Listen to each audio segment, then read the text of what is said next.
April 18, April 19 Russia உக்ரைனோட பல பகுதிகளை தாக்குதல் பண்ணிக்கிறாங்க. இதுல குறிப்பா ரஷ்யாவோட முழு ஃபோக்கஸும் இந்த உக்ரைனோட டின்ப்ரோவெஸ்க் ஒப்லாஸ்ட் மேலேயும் ஒடசா மேலேயும் இருந்திருக்கு. இந்த டின்ப்ரோவெஸ்க் ஒப்லாஸ்ட்ல பல இடங்களை தாக்குதல் பண்ணிக்கிறாங்க ரஷ்யா. இதுக்கு 6 டியூ பாம்பர்ஸ் வரைக்கும் யூஸ் பண்ணியிருந்திருக்கலாம் அப்படிங்கிறதோட சொல்லப்பட்டு வருது. இதுல ஒரு டியூ பாம்பரை நாங்கள் சுட்டு வீழ்த்திட்டோம் அப்படின்றது போல உக்ரைன் தரப்புலன்னு சொல்லியிருக்கிறாங்க. இதை பத்தின தெளிவான ஒரு விளக்கம் தான் இந்த பதிவில் இருக்க போது. அனைவருக்கும் வணக்கம். நான் உங்கள் செந்தில். இது உங்கள் செந்தில் டிஃபென்ஸ். நம்ம கிட்ட இருக்கக்கூடிய மிகப்பெரிய கேள்வி, ரஷ்யாவோட பகுதியில் இருக்கக்கூடிய பாம்பரா இருக்கட்டும், A50 இருக்கட்டும், இது எல்லாத்தையும் உக்ரைன் சுட்டு சுட்டு வீழ்த்திட்டு தான் சொல்றாங்களே, என்னப்பா நடக்குதுங்க அப்படின்ற போல கேள்வி வருது இல்லையா? உண்மையாலுமே உக்ரைன் இந்த டியூ பாம்பரை சுட்டு வீழ்த்திருக்கிறாங்களா, TU-22 M3 வகை பாம்பரை சுட்டு வீழ்த்திருக்கிறாங்களா அப்படின்ற ஒரு கேள்விக்கு ரஷ்யா எப்படியெல்லாம் அட்டாக் பண்ணிக்கிறாங்க அப்படிங்கிறத பார்த்துட்டு வரும்போது ஆட்டோமேட்டிக்காக இதுக்கான விளக்கத்துக்கு நம்ம வருவோம், ஒரு முடிவு நம்மளுக்கு கிடைக்கும்.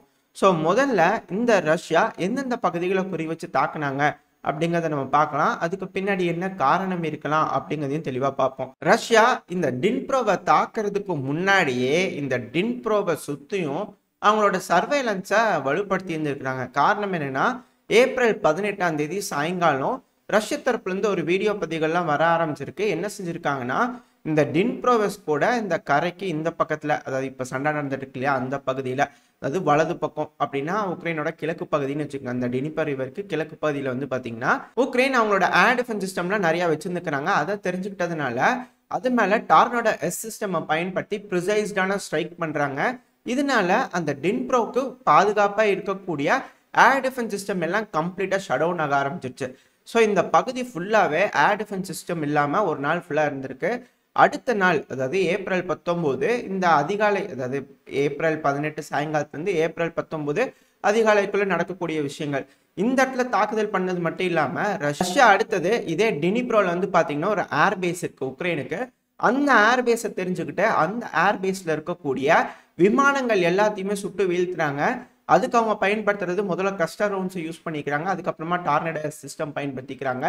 இதனால அங்கே MiG-29 ரக விமானங்கள் சேதமடைய ஆரம்பிச்சிருக்கு அப்படிங்கிறத சொல்லப்பட்டு வருது. சரி, இது மட்டும் தானான்னு கேட்டிங்கன்னா இல்லை.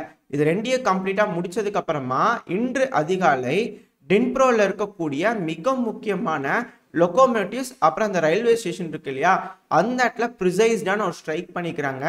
இதனால அந்த ரயில்வேல ஒர்க் பண்ணிட்டு இருக்கக்கூடிய எம்ப்ளாயிஸ்லாம் இறந்துட்டு தான் சொல்லப்பட்டு வருது. அது மட்டும் இல்லாமல் இந்த லொக்கோமோட்டிவ்ஸ், அதாவது இப்போ ட்ராம்னு சொல்லுவோம் இல்லையா, ஒரு இமேஜ் லோட் ஆகிருக்கும், நீங்கள் பார்த்தீங்கன்னா தெரியும். இது உக்ரைனோட இமேஜ் தான். இந்த பகுதி டேமேஜ் ஆச்சு இல்லையா, கூகுள் ஸ்ட்ரீட்ஸில் எடுக்கக்கூடிய ஒரு இமேஜ் தான் அது. ஸோ இந்த பகுதியில் இந்த ஆரஞ்சு கலரில் இருக்கு இல்லையா, அதெல்லாம் ட்ராம் மாதிரி, நம்ம ட்ராம்னு சொல்லுவோம் இல்லையா. ஸோ அது போல் வந்து அங்கே உக்ரைனில் வந்து சர்வீஸில் இருக்குது. இந்த ட்ராம் ஃபுல்லாக கம்ப்ளீட்டாக பிளாக் அவுட் ஆகுது. அது மட்டும் இல்லாமல் ரயில்வே லைன்ஸ் எல்லாமே வந்து பார்த்திங்கன்னா ஸ்தம்பிச்சு போகுது இந்த ஒரு தாக்குதல்னால. ஸோ அதுக்கான இமேஜ் லோடாக இருக்கும். இது கூகுள் டிராஃபிக்லேருந்து எடுக்கப்பட்ட ஒரு இமேஜ். ஸோ என்டையர் ரயில்வே லைனும் ஷட் டவுன் ஆக ஆரம்பிச்சிச்சு. ஸோ டினிப்ரோலேருந்து இதுக்கப்புறம் ஒரு ரயில்வே லிங்க் வந்து உக்ரைனோட கனெக்ட் ஆகுதுன்னா மேலே கீவு, அதுக்கப்புறம் இல்லைன்னா கிரமென்சுக்கு, அதுக்கப்புறம் இந்த டின்ப்ரோ. இப்போ டின்ப்ரோ காலி ஆயிடுச்சா, அதுக்கு கீழே வந்து பார்த்தீங்கன்னா ஜப்ரோஷியா. ஸோ இந்த ஜப்ரோஷியாவில் ரஷ்யஸ் அடுத்த கட்ட தாக்குதல் இருக்கலாம் அப்படிங்கிறத சொல்கிறாங்க. பட் ஆனால் இல்லை, இந்த டின்ப்ரோவே பிரதானமான ஒரு தாக்குதல் ரஷ்யா ப்ரிசைஸ்டாக பண்ணிக்கிறாங்க அப்படிங்கிறது போல சொல்கிறாங்க. ரஷ்யா ஏன் சிவிலியன் இன்ஃப்ராஸ்ட்ரக்சரை இங்கே அடித்தாங்க, அது ஒரு ரயில்வே எம்ப்ளாயிஸ் இருக்கக்கூடிய ஒரு பகுதி தான், இங்கேயே அடித்தாங்க அப்படின்னு கேட்டால் ரஷ்ய தரப்புலேருந்து என்ன சொல்லப்படுதுன்னா, இந்த இடத்துல அதிகமான ஆயுதங்கள் இருக்குது, ஆயுதங்களை கொண்டு வந்துட்டு இருந்தாங்க, அதை நாங்கள் தெரிஞ்சுக்கிட்டு அது மேலே தாக்குதல் பண்ணிக்கிறோம் அப்படிங்கிறது போல ரஷ்ய தரப்புலேருந்து கிளைம் இருக்கு. இது எப்படிப்பா ரஷ்யா எங்கே தாக்குதல் பண்ணாலும் அங்கே ஆயுதம் இருந்துடுமா அப்படின்றது போல நீங்கள் கேட்பீங்க. இதுக்கான பெஸ்ட் எக்ஸாம்பிளாக ரஷ்ய தரப்பில் இருக்கக்கூடிய சோர்ஸஸ் சொல்லியிருக்கிறாங்க. நியூஸ் பேப்பர்ஸ்லாம் இது போல் வராது, பட் சோர்ஸஸ் கிட்ட நம்ம கேட்கும்போது அவங்க என்ன சொல்கிறாங்க அப்படின்னா, உக்ரைனுக்கு வந்து பார்த்திங்கன்னா அதிகமான ஆயுதங்கள் தேவை அப்படின்னா போலாண்ட் வழியாக வர முடியாது. போலாண்டில் ஃபார்மர்ஸ்லாம் ப்ரொடெஸ்ட் பண்ணிட்டு இருக்கனால ஃபுல்லாக பிளாக் அவுட் பண்ணிக்கிறாங்க. மற்ற நாடுகள் வழியாகவும் அதிகமாக உக்ரைனுக்கு வந்து ஆயுதங்கள் கொண்டு வர முடியாது. அது வந்துச்சுனாலும் கீவ் வழியாக வந்து தான் வரணும். ஸோ அது எல்லாமே மானிட்டரபிள் தான், ஏன்னா பெலருஸ் பார்டர் பக்கத்தில் இருக்கு இல்லையா. இப்போ அதுக்கு மாற்று வந்து பார்த்தீங்கன்னா மால்டோவா, ரொமேனியா. இப்போ அதிகமான ஆயுதங்களை ரொமேனியாவுக்கு கொண்டு வந்துடலாம். சமீபத்தில் கிரீஸில் கொண்டு வந்து அதிகமான ஆயுதங்களை தரையிறக்கி அந்த ஆயுதங்களை கொண்டு வந்து ரொமேனியாவில் வைக்கிறதா சொன்னாங்க இல்லையா. ஸோ ரொமேனியாவுக்கு அதிகமான ஆயுதங்கள் கொண்டு வந்துடலாம். ஒன்று கிரீஸ் வழியாகவும் கொண்டு வரலாம், இல்லைன்னா துருக்கி வழியாக நாங்கள் ஷிப்பிங் பண்ண போகிறோம் அப்படிங்கிறது போல் ரொமேனியா கொண்டு வந்து டெலிவரி பண்ணிடலாம். இப்போ ரொமேனியாலேருந்து உக்ரைனுக்கு ரயில்வே லிங்க் வழியாக நேராக இந்த டின்ப்ரோ கொண்டு வந்தாங்கன்னா டின்ப்ரோலேருந்து ஈஸியாக கர்கிவ் வரைக்கும் போக முடியும். இப்போ கர்கிவ்ல ரஷ்யன்ஸ் அஃபென்சிவ் ஆப்ரேஷன் பண்ணுறதா சொல்லிட்டு இருக்கோம் இல்லையா, ஒருவேளை அந்த அஃபென்சிவ் ஆப்ரேஷனுக்கு சப்போர்ட் பண்ணுறதுக்காக நியரஸ்ட், அதாவது ரொமேனியாலேருந்து நியரஸ்ட் பாசிபிள் ரூட் எதுன்னு பார்த்தீங்கன்னா இந்த டின்ப்ரோ வழியாக கர்கிவ்க்கு கொண்டு போகிறதுக்காக தான். ஸோ அந்த ஒரு காரணத்துக்காக ரயில்வேஸில் அதிகமான ஆயுதங்கள் ஏற்றிட்டு இந்த டின்ப்ரோ ஸ்டேஷனுக்கு வந்திருக்கலாம். அதை தெரிஞ்சுட்டு ரஷ்யா ப்ரிசைஸ்டாக அட்டாக் பண்ணியிருந்திருக்கலாம். ஆனால் சில அனலிஸ்ட் தரப்புலேருந்து என்ன ஸ்டேட்மெண்ட் வருதுன்னா, அதாவது இதுக்கு முன்னாடி நம்ம சொல்லியிருந்தோம் இல்லையா, இந்த கிரீமியாவுக்கு வந்து எந்த அளவுக்கு ஃபாஸ்ட்டாக ரஷ்யன்ஸ்னால ஆயுதங்களை கொண்டு வந்து டெலிவரி பண்ண முடியுதுன்னு. ஏன்னா இந்த கிரீமியா பிரிட்ஜ் உடஞ்சிருச்சு அப்படின்னா, இந்த கிரீமியாவோட ரயில்வே பிரிட்ஜு உடஞ்சிருச்சு அப்படின்னா கிரீமியாவோட லிங்க் கட் ஆகிடும். அதனால ரஷ்யா இந்த ஃபிசிக்கலாக இருக்கக்கூடிய இந்த ராஸ்டவாண்டவுலேருந்து கிரீமியாவுக்கு கொண்டு போய் ஆயுதங்களை கொடுக்கணும். ஸோ அதுக்கு என்ன டைம் எடுக்குது, இப்போ அந்த இடத்த நம்ம ரோடை பிளாக் பண்ணோம்னா என்ன நடக்க போகுது அப்படிங்கிற போல விஷயங்கள்லாம் நடந்துச்சு. அதுக்கான தாக்குதல்லாம் நடந்துட்டு இருந்தது அப்படிங்கிறது போல நம்ம பார்த்துருந்தோம் இல்லையா. இப்போ அதே போல் தான் இப்போ இந்த டின்ப்ரோவெஸ்கில் வந்து தாக்குதல் நடக்குது. இப்போ இந்த டின்ப்ரோவில் இருக்கக்கூடிய ரயில்வே லைன்லாம் ஷட் டவுன் ஆயிடுச்சுன்னா உக்ரைனியன்ஸ் வேற என்னென்ன பாசிபிலிட்டிஸில் கர்கிவுக்கு வந்து ஆயுதங்களை கொண்டு வந்து கொடுக்க முடியும் அப்படின்னு தெரிஞ்சுக்கிறதுக்காக கூட ரஷ்யா இது போல தாக்கியிருக்கலாம் அப்படிங்கிறது போல சொல்லப்பட்டு வருது. எது எப்படியோ இது போல பல தகவல்கள் இருக்கு. எல்லா தகவலையும் உங்ககிட்ட கொடுத்துட்டேன். ஆனா உக்ரைன் தரப்புல இருந்து என்ன சொல்றாங்க, இல்லைங்க அது சிவிலியன் வசிக்கும் பகுதி, அது ஒரு கிரிட்டிக்கல் இன்ஃப்ராஸ்ட்ரக்சர், மக்கள் அதிகமாக பயன்படுத்தக்கூடிய பகுதி, அந்த பகுதியிலே தாக்குதல் பண்ணிட்டாங்க. இதனால அங்கே வேலை செய்யக்கூடிய ரயில்வே ஒர்க்கர்ஸ்லாம் அதிகமாக இறந்துட்டாங்க, பொதுமக்கள் பாதிப்படைஞ்சிட்டாங்கன்னு உக்ரைன் தரப்புலன்னு சொல்றாங்க. இது எல்லாத்துக்கும் மேல நாளைக்கு இது துக்க அனுசரிக்க போறாங்க, துக்க அனுசரிக்கிறனால நாங்க அறிவிக்கிறோம் அப்படிங்கிறது போல உக்ரைன் தரப்புலன்னு சொல்லிக்கிறாங்க. ஸோ ஒரு மிகப்பெரிய தாக்குதலை ரஷ்யா இங்க பண்ணிக்கிறாங்க டின்ப்ரோவிஸ்க்ல. சரி, இது மட்டும் தானான்னு பாத்தீங்கன்னா இல்ல. இதே டின்ப்ரோவிஸ்க் ஒப்லாஸ்டுக்கு சொந்தமான கிர்விரிக் பகுதியில் வந்து பாத்தீங்கன்னா ரஷ்யா திரும்பவும் தாக்குதல் பண்ணிக்கிறாங்க. இதே ஏப்ரல் 19 இந்த தாக்குதல் மக்கள் வாழும் பகுதியில் நடந்துருச்சு அப்படின்னு உக்ரைன் தரப்புல சொல்றாங்க. ஆனால் ரஷ்ய தரப்பில் இல்லை, அந்த இடத்துல வீரர்கள் இருந்தாங்க, எங்களுக்கு தெரியும், அது மட்டும் இல்லாமல் அங்கே ஆயுதங்கள் இருந்துச்சு அப்படிங்கிறதோட சொல்கிறாங்க. இதே போல் இன்சிடென்ட் தான் இந்த சர்னிஹிவ்ல நடந்தது. சர்னிஹிவ்ல ஒரு ஹோட்டல் இருந்திருக்கு. அந்த ஹோட்டலில் வந்து பார்த்தீங்கன்னா மிகப்பெரிய தாக்குதல் இஸ்காந்தர் ஸ்ட்ரைக் பண்ணியிருக்கிறாங்க. இந்த இஸ்காந்தர் ஸ்ட்ரைக் ரஷ்யா பண்ணுறாங்க அப்படின்னாலே ப்ரிசைஸ்டான ஸ்ட்ரைக்காக இருக்கும், துல்லியமான தாக்குதல். காரணம் என்னன்னா இந்த இடைமறிச்சு தாக்கி அளிக்கிறதுங்கிறது சாத்தியமில்லை, அதனால் அதை யூஸ் பண்ணுவாங்க. ஹை வேல்யூ டார்கெட்ஸை வைக்கிறதுக்காக யூஸ் பண்ணுவாங்க. ஏன் அந்த இடத்துல தாக்குதல் பண்ணிட்டீங்க அப்படின்னு கேட்கும்போது அந்த இடத்துல அதிகமான வெளிநாட்டு வீரர்கள் இருந்தாங்க, அது மட்டும் இல்லாமல் உக்ரைனோட ஹை அஃபீஷியல்ஸ் இருந்தாங்க, நான் தெரிஞ்சுக்கிட்டு தாக்குதல் பண்ணிட்டோம், ஆர்மி இருந்தாங்க அப்படின்னு சொல்ல தாக்குதல் பண்ணிக்கிறாங்க இல்லையா. ஸோ அதே போல் இங்கேயும் பண்ணிக்கிறதா ரஷ்ய தரப்புன்னு சொல்லிக்கிறாங்க.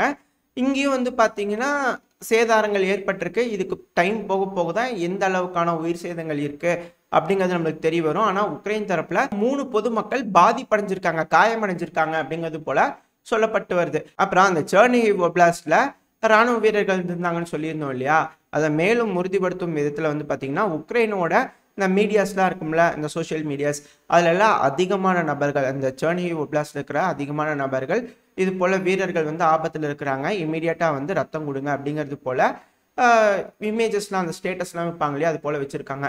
ஸோ அதெல்லாம் நம்ம பார்க்கும்போது நம்மளால் புரிஞ்சுக்க முடியுது இந்த இடத்துல வந்து பார்த்தீங்கன்னா ஒரு தாக்குதல் நடந்திருக்கு, அதில் ராணுவ வீரர்கள் இறந்துருக்குறாங்கன்னு சொல்லிட்டு. ஸோ அதே போல் தான் டைம் போக போக ஏதாவது ஒரு விஷயம் வந்துச்சு, செய்திகள் வந்துச்சுன்னா அடுத்த பதிவில் பார்ப்போம். ஸோ இந்த இடத்துலையும் ரஷ்யா அதே போல் ஒரு குற்றச்சாட்டு வைக்கிறாங்க. இதுக்கு காரணமும் ஒரு வேளை ரஷ்யா அங்கே அஃபென்சிவ் ஆப்ரேஷன் பண்ணும்போது மொபைலைஸ் அதிகமாக பண்ணியிருப்பாங்க இல்லையா, இங்கே இருக்கக்கூடிய வீரர்களை ஈஸியாக ரீடிப்ளை பண்ணக்கூடாதுன்றதுக்காக கம்ப்ளீட்டாக எல்லாத்தையும் தாக்கி அழிச்சிருக்கிறாங்க அப்படிங்கிறத புரிஞ்சுக்க முடியுது. சரி, ஓகே. இப்போ ரஷ்யா வந்து 6 பாம்பர் விமானங்களை பயன்படுத்திக்கிறாங்க அப்படிங்கிறதோட சொல்லப்பட்டு வருதுல்ல, இதுல ஒரு பாம்பரை வந்து பாத்தீங்கன்னா உக்ரைன் தரப்பு வந்து சுட்டு வீழ்த்திட்டதா சொல்லியிருக்கிறாங்க. அது என்ன மிசைலை யூஸ் பண்ணி சுட்டு வீழ்த்திக்கிறாங்க, S-200 யூஸ் பண்ணி சுட்டு வீழ்த்திக்கிறதா சொல்லியிருக்கிறாங்க. S-200 ரேஞ்ச் வந்து பாத்தீங்கன்னா கம்மி தான், 160 கிலோமீட்டர் கிட்ட தான் வரும். ஆனா உக்ரைன் வந்து அதை சமீபத்தில் அப்கிரேட் பண்ணியிருந்தாங்க. ஸோ அதனால அதோட ரேஞ்ச் வந்து 300 கிலோமீட்டர் அப்படிங்கிறது போல சொல்லியிருக்கிறாங்க. சரி, ஓகே. இப்படி வச்சு பார்க்கும்போது ரஷ்யாவோட Tu-22 M3 வகை விமானம் வந்து பாத்தீங்கன்னா எந்த இடத்துல பறந்துட்டு இருக்கும்போது சுட்டுதான் சொல்றீங்க நீங்க? ரஷ்யாவோட ஸ்டார்வாபோல் பகுதி. இந்த ரஷ்யாவோட ஸ்டார்வாபோல் பகுதி வந்து பாத்தீங்கன்னா ஒரு 500 கிலோமீட்டர் கிட்ட வருது. அதாவது உக்ரைனோட ஃப்ரண்ட் லைன்ல இருந்து கணக்கெடுத்து பார்க்கும்போது ஒரு 500 கிலோமீட்டர் தள்ளி இருக்கு. இதுலயே ஃபர்ஸ்ட் ஆப்ஷன் உக்ரைன் இதை தாக்கி அழிக்கல அப்படிங்கிறது நம்மளால புரிஞ்சுக்க முடியுது. செகண்ட் ஆப்ஷன் என்னன்னா, இந்த ராஸ்டவான் டவுக்கு பக்கத்திலே இருக்கக்கூடிய ஒப்லாஸ்ட் தான் இது. ராஸ்டவான் டவுங்கிறது மிக அதிக அளவில் ப்ரொடெக்ட் பண்ணக்கூடிய ஒரு பகுதி. ஏன்னா நம்ம ஆல்ரெடி சொல்லியிருக்கோம், ரஷ்யாவோட கமாண்ட் சென்டர்ஸ் அங்கே இருக்கு. ஸோ ரஷ்யாவோட கமாண்டர்ஸ்லாம் அங்கேருந்து தான் ஃப்ரண்ட் லைன்ஸ் ஆப்ரேட் பண்ணிட்டு இருக்காங்க. ஸோ அதனால அந்த இடத்த அதிகமாக ப்ரொடெக்ட் பண்ணியிருப்பாங்க S300 S400 சிஸ்டம்ஸ்லாம் வச்சு. இப்படி இருக்கும் சூழ்நிலையில் S200 சிஸ்டம் பயன்படுத்தி அந்த ராஸ்டவன் டவுன்லாம் தாண்டி வந்து ரஷ்யாவோட பகுதிக்குள்ள, அதுவும் இந்த ஸ்ட்ராவாபோல் பகுதியில் வந்து அந்த டியூ பாம்பர் அடிச்சிருக்கு அப்படிங்கிறது ஏற்றுக்க முடியாத ஒரு விஷயம். மேபி வேற ஏதாவது பயன்படுத்தி உக்ரைன் இது போல செஞ்சிருந்தாங்க அப்படின்னா பாசிபிலிட்டி இருக்கு அப்படின்னு அனலிஸ்ட் தரப்பு சொல்றாங்க. ஆனால் அந்த வீடியோ பதிவு பார்க்கும்போது அந்த விமானம் வந்து பார்த்தீங்கன்னா கரகரன்னு சுற்றி வந்து கீழே விழுந்தது. சேம் லைக் பிரிகோஜினி அவர்கள், இந்த பிரிகோஜினி அவர்கள் டைம்லேயும் வந்து பார்த்தீங்கன்னா இதே போல தான் விமானம் வந்து கரகரன்னு சுற்றி வந்து கீழே விழுந்தது. காரணம் என்னன்னா இன்டர்னல் பிளாஸ்ட் அப்படிங்கிறது போல சொன்னாங்க. அதாவது அந்த விமானத்தில் ஒரு கோளாறு இருந்திருக்குது. அந்த கோளாறு காரணமாக அந்த விமான கட்டுப்பாட்டை இழந்ததுனால அப்படியே கரகரன்னு சுற்றி வந்து கீழே விழுந்திருக்கு. இதுதான் நடக்கும். அதாவது நார்மலாக வந்து பார்த்தீங்கன்னா ஒரு மிசைல் தாக்குதுன்னா அந்த விமானம் அப்படியே போய் கீழே கிராஷ் ஆகுமே தவிர இப்படி கரகரன்னு சுற்றி ஒரு இடத்துல வந்து விழுகாது. அப்படி இல்லைன்னா இன்ஜின் ஃபெயிலியராக இருக்கும். இந்த வீடியோ பதிவு பொறுத்த வரைக்கும் அதோட டெயில் ரீஜனில் வந்து பார்த்தீங்கன்னா தீப்பிடிச்சு எரிஞ்சிட்டு இருக்கு. இதுக்கான காரணம் என்ன அப்படிங்கிறது எக்ஸாக்டாக தெரில. மேபி இன்ஜின் ஃபயர் ஆகிருக்கலாம், வேறு ஏதாவது காரணம் இருக்கலாம். ரஷ்யா தரப்புலேருந்து ஏதாவது சொன்னால் தான் நம்மளுக்கு தெரிய வரும். ஆனால் ரஷ்யன்ஸ் தரப்புலேருந்து இந்த இன்சிடெண்ட்டில் என்ன நடந்திருக்கு அப்படிங்கிறாங்கன்னா, க்ரூ கமாண்டர் வந்து பார்த்தீங்கன்னா, அதாவது இன்ஜின் ஃபெயிலியர் ஆகிருக்கு. இன்ஜின் ஃபெயிலியர் ஆனதுனால க்ரூ கமாண்டர் வந்து இந்த க்ரூ மொத்தம் 4 பேர் இருந்திருப்பாங்க இல்லையா. ஸோ இந்த நேவிகேட்டர் கூட இருக்கக்கூடிய இன்னொருத்தரையும் வந்து இஜெக்ட் பண்ணிட்டாராமா. அந்த க்ரூ கமாண்டர் இன்னொருத்தர் தான் அந்த ஃப்ளைட்டை வந்து பொதுமக்கள் வாழும் பகுதியிலேருந்து தூரமாக போய் விழுகிற மாதிரியா அதை பண்ணியிருக்கிறாங்க. ஸோ அப்படி போகும்போது மொத்த கண்ட்ரோலும் இழந்ததுனால அது அப்படியே சுற்றி வந்து கீழே விழுந்து வெடிச்சிருக்கு அப்படிங்கிறதால சொல்லப்பட்டு வருது. ஸோ இது வந்து ரஷ்யன்ஸ் தரப்புலேருந்து கொடுக்கக்கூடிய ஒரு விஷயம். பட் ஆனால் நம்மளால் உறுதியாக சொல்ல முடியாது. அதோட டெயில் செக்ஷன் வந்து பார்த்தீங்கன்னா தீப்பிடிச்சிருக்கு. அதுக்கான காரணம் என்னவா இருக்கும் அப்படிங்கிறது ரஷ்யா தரப்புன்னு சொன்னால் தான் நம்மளால் புரிஞ்சுக்க முடியும். மேபி ஃப்ரெண்ட்லி ஃபயராக இருக்கலாம், அப்படி இல்லை உக்ரைன் ஏதோ ஒரு மிசைல் வச்சு தாக்குதல் பண்ணிக்கலாம். எது எப்படியோ இது போல விஷயங்கள்லாம் நடந்திருக்கு, பேசிட்டு இருக்காங்க அப்படிங்கிற விஷயத்த உங்ககிட்ட கொடுத்துருக்குறோம். நீங்க இந்த அலசி ஆராய்ஞ்சு எது சரியா இருக்கும் எது தப்பா இருக்கும் அப்படிங்கிறத புரிஞ்சுக்கணும். கர்கிவ்ல ஒரு மிகப்பெரிய பிளாஸ்ட் நடந்திருக்கு. இது ரஷ்யா எதுவும் ஏவி விட்டுனதுனால அந்த பிளாஸ்ட் இல்லை, ஏதோ ஒரு சதிவலையினால யாரோ ஒரு கிரிமினல் ஒரு பைப்லைன் கேஸ் வந்து உடச்சு விட்டாங்க. இதுக்கு பின்னாடி ரஷ்யா தான் இருக்கும் அப்படிங்கிறது உக்ரைன் தரப்புல சொல்றாங்க. ஆனா கர்கிவ்ல ஒரு மிகப்பெரிய வெடி விபத்து நடந்திருக்கு. இந்த வெடி விபத்தை பார்க்கும்போது கர்கிவ்க்கு போகக்கூடிய கேஸ் கனெக்ஷன்லாம் கட் பண்ணணும் அப்படிங்கிறதுக்காக தெரிஞ்சுக்கிட்டே செஞ்ச மாதிரியா இருக்கு. காரணம் என்னன்னா கர்கிவ்ல இருக்கிற மக்கள் வேற வழியே இல்லாமல் அங்கேருந்து இவாக்குவேட் ஆகியே ஆகணும். ஏன்னா ரஷ்யன்ஸ் ஒரு அஃபென்சிவ் ஆப்ரேஷன் பண்றாங்க இல்லையா. ஸோ அப்படி பண்ணும்போது டின்ப்ரோ பிளாக் பண்ணியாச்சு, மக்கள் எல்லாத்தையும் வெளியே அனுப்பிச்சிட்டாங்கன்னா ரஷ்யன்ஸ் கொஞ்சம் ஸ்டாம் பண்றதுக்கு ஈஸியா இருக்கும். அந்த ஒரு காரணத்தினால இது போல நடந்திருக்கு அப்படிங்கிறது போல சொல்றாங்க. இதுக்கு முன்னாடி ரஷ்யன்ஸ் இருக்கலாம், இல்லை வேற ஏதாவது காரணமா கூட இருக்கலாம். ஆனால் உக்ரைன்ஸை பொறுத்த வரைக்கும் ரஷ்யன்ஸ் தான் இதை செஞ்சுட்டாங்க அப்படிங்கிறாங்க. இதுவும் நீங்களே அலசி ஆராய்ஞ்சு எது சரியா இருக்கும் எது தப்பா இருக்குன்ற முடிவுகளை எடுத்துக்கலாம். இதோட இந்த பதிவை நான் முடிச்சுக்கலாம். இந்த பதிவு எப்படி இருந்துச்சு, உங்களுக்கு பிடிச்சிருக்கா? பிடிச்சுனா லைக் பண்ணிட்டு உங்க ஃப்ரெண்ட்ஸ் அண்ட் ஃபேமிலியோட ஷேர் பண்ணிக்கோங்க. அது கூடவே மறக்காம இந்த பதிவை பற்றின உங்களோட கருத்துக்களை கமெண்ட் செக்ஷனில் சொல்லுங்க.